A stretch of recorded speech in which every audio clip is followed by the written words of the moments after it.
আসসালামু আলাইকুম বন্ধুরা, সবাই কেমন আছেন? আলহামদুলিল্লাহ, আল্লাহর রহমতে আমিও ভালো আছি।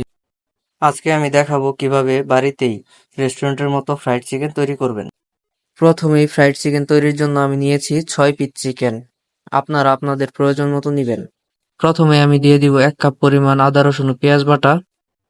তারপর আমি দিয়ে দিব 1 টেবিল চামচ লাল মরিচের গুঁড়া, হলুদ, জিরা ও ধনিয়া গুঁড়া ও স্বাদ অনুযায়ী লবণ। এরপর চিকেনগুলোর সাথে মশলাগুলো ভালোভাবে মিশিয়ে 2 ঘন্টার জন্য রেখে দিব। এই সময়ের মধ্যে আমি চিকেনের উপরে ক্রিসপি লেয়ার তৈরির জন্য নিয়ে নিব 1 কাপ পরিমাণ ময়দা ও বেসন। এই মিশ্রণটির সাথে প্রথমে আমি দিয়েছি লবণ, জিরা ও অল্প পরিমাণ লাল মরিচের গুঁড়া। এরপর এগুলো ভালোভাবে মিশিয়ে নিব। এরপর রেখে দেওয়া চিকেনগুলোকে এই মশলা মেশানো ময়দার মধ্যে ভালোভাবে মেখে নিব। এরপর মেখে নেওয়া চিকেনগুলোকে আবার পানিতে চুবিয়ে আবার ময়দার মধ্যে মেখে নিব। এতে চিকেনের উপরের লেয়ারটা একটু মোটা এবং এরপর আমরা নিয়েছি একটি কড়াই। কড়াইতে পরিমাণ মতো তেল দিয়ে দিব। আমি সরিষা তেল ব্যবহার করেছি, আপনারা চাইলে সয়াবিন তেল ব্যবহার করতে পারেন। এরপর তেলগুলো ভালোভাবে গরম করে নিতে হবে।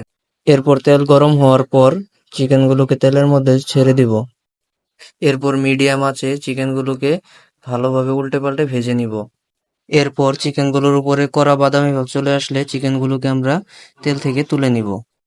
সবগুলো চিকেন পিস একইভাবে আমরা ভেজে নিব। আমাদের সবগুলো চিকেন ভাজা হয়ে গিয়েছে। দেখতে ও খেতে অনেক সুস্বাদু হয়েছে। আপনারাও বাসায় ট্রাই করে দেখতে পারেন আপনাদের পরিবারের জন্য। এবং সর্বশেষ ফিলিস্তিনবাসীর জন্য সকল মুসলমানদের কাছে দোয়া চাই। বিদায় বন্ধুরা, দেখা হবে আবার কোনো একটি রেসিপি নিয়ে। ততক্ষণ পর্যন্ত নিজের খেয়াল রাখুন, ভালো থাকুন, সুস্থ থাকুন। দোয়া ও সাপোর্ট করবেন সবাই। আসসালামু আলাইকুম।